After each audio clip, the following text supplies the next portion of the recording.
ठीक है, टॉपिक था हमारे पास कल जहां से स्टार्ट किए थे। टॉपिक क्या था हमारे पास? Want of factor. Want of factor को किससे रिप्रेजेंट करते हैं? आई से। किससे करते हैं? आई से। आई का फॉर्मूला क्या होता है? ऑब्जर्व कोलिगेटिव प्रॉपर्टी अपॉन में क्या? Calculated colligative property. अब ये ऑब्जर्व और कैलकुलेटेड क्या होता है आगे वाले स्लाइड्स में देखते हैं हम लोग। यहाँ पे दो टर्म है हमारे पास, एक डिसोसिएशन और एक क्या? एसोसिएशन। डिसोसिएशन का मतलब क्या होता है? ब्रेक डाउन होना, टूटना। NaCl है, टूटेगा Na प्लस और क्या? Cl माइनस में। तो यहाँ पे भी 1 मोल है, यहाँ पे भी 1 मोल है। तो आई का फॉर्मूला क्या था अभी देखे थे? ऑब्जर्व अपॉन में क्या? कैलकुलेटेड। तो जो एरो के बाद होगा ना, टूटने के बाद जो होगा वो होगा ऑब्जर्व में, और उसके पहले वाले क्या होगा? कैलकुलेटेड। तो यहाँ कितना मोल है? 2, और कैलकुलेटेड में कितना है यहाँ पे? 1। तो 2/1 कितना आ जाएगा? 2 आ जाएगा। सेकेंड क्या हमारे पास? MgCl2। इसको तोड़ोगे अगर ब्रेक डाउन करोगे, Mg पे 2 प्लस और 2Cl क्या? माइनस। तो यहाँ पे एक, यहाँ पे 2, यहाँ पे कितना हो गया? ऑब्जर्व 3, और कैलकुलेटेड कितना है? 1। क्लियर है यहाँ तक सबको?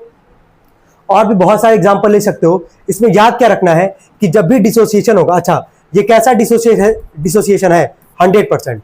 मतलब जितना भी एलिमेंट है सारा ब्रेकडाउन तुम्हारा हो रहा है, तो उसको हम लोग कौन सा डिसोसिएशन बोलते हैं? 100%। इसके बाद से तुम देखोगे कि जब भी डिसोसिएशन होगा हमेशा आई का वैल्यू यानी कि वांट ऑफ फैक्टर का वैल्यू हमेशा 1 से क्या होगा? ज्यादा होगा। तुम यहाँ उठा के देख लो, पहला था NaCl, वैल्यू कितना है? 2। क्या 2 जो है 1 से ज्यादा है कि नहीं हमारे पास? अगला है MgCl2, यहाँ कितना वैल्यू आ रहा है? 3। क्या यहाँ पे 1 से ज्यादा है कि नहीं हमारे पास? चलो एक और एग्जांपल कंसीडर करें, अगर यहाँ पे AlCl3। चलो AlCl3 को अगर ब्रेक करोगे तो बताना किसमें आएगा? टूटेगा ये। Al पे 3 प्लस 3Cl माइनस, और यहां से जब आई का वैल्यू निकालोगे 3 1 4, 4/1 कितना आ जाएगा? यहाँ पे भी आ जाएगा 4। क्या यहाँ पे भी तुमको दिख रहा है कि जो आई का वैल्यू निकल के आ रहा है इसका वैल्यू तुम्हारा 1 से क्या है? बड़ा है।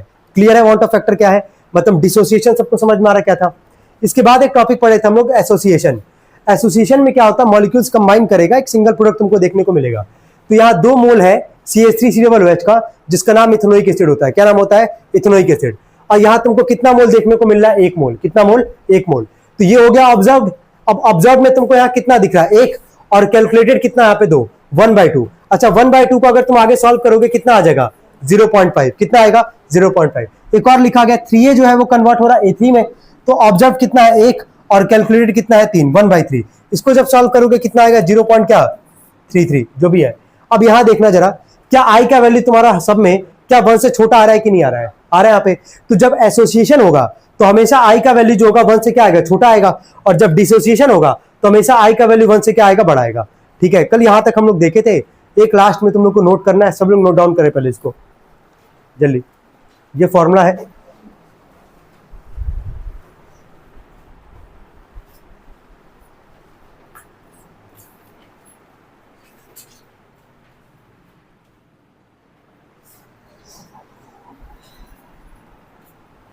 कितने लोगों को फॉर्मूला समझ में आ रहा है क्या लिखा गया है?